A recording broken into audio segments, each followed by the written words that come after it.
Hello, this is Patchwork Doodle by Uwe Rosenberg. It's another game in his Polyomino set, and it's 1 to 6 players, and it's from Lookout Games. Takes about 20 minutes, which is pretty accurate, and is stating from ages 8 plus. So I think I prefer this one to Patchwork. Having said that, I still prefer Second Chance. So if you haven't watched Second Chance, please check out that video. You're going to start off with loads of score pads. These are from prior games, and you colour them in. So actually this was my one before. I happened to win it by 1 point with 112, with only one space remaining. As you can gather, it is about filling up spaces. So these are staying in here because it's double-sided, so you can play with the other side as well. And what you get in the box is the rule sheets, which you've just seen. You've got these cards, you get some pencils, which are different colours, and you're going to have a die, which has 2 1s, 2 2s, and 2 3s on it. You obviously have that score pad as well, and you are looking to get the most points possible. So everybody's going to take one of these at random, and it's what you need to draw initially, anywhere you like on your board. So let's say we're drawing that. It's going to go on there. On your turn, there's going to be a randomized starting person. They're going to be rolling a die, and it's going to start off with where these cards are going to go. So we're going to have 8 cards in play. 3, 4, 5, 6, 7, 8. So it's played over 3 rounds. We're going to have the dude, say, starting here. And you've got a sharpener, as you can tell. You can go back in the box.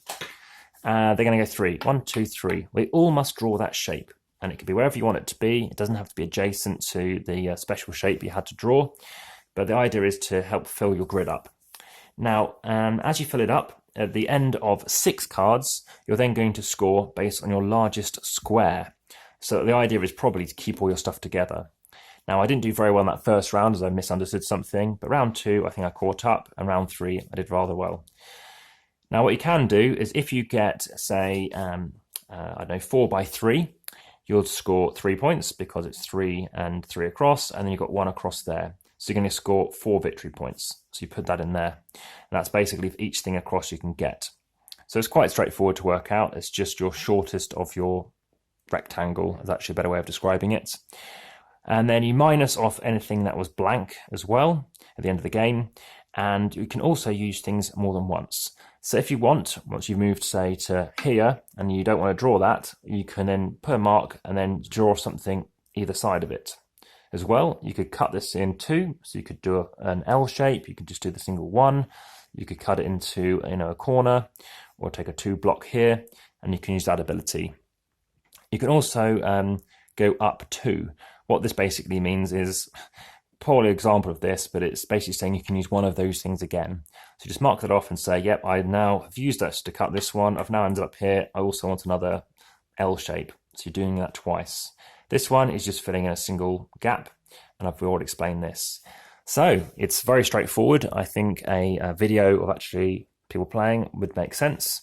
But yeah, after those 6 cards have played, these are going to go away, and you're going to do round 2, and then you're going to do round 3.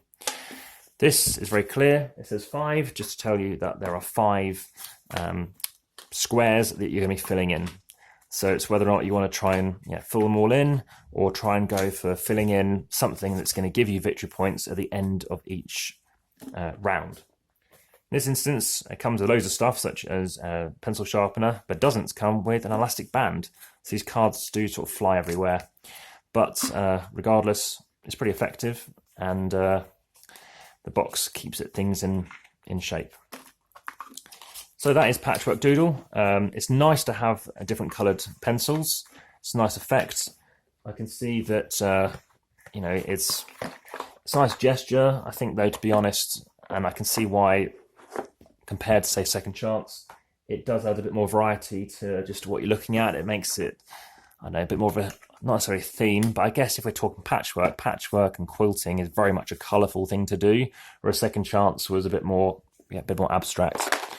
So that is Patchwork Doodle, and obviously it does have pencil sharpener in there and stuff, but over time that will decrease in weight, but after a few plays it's at 278 grams. So thank you very much for watching. I'll be recording more videos, so please do subscribe, and I'll see you again soon. Thank you.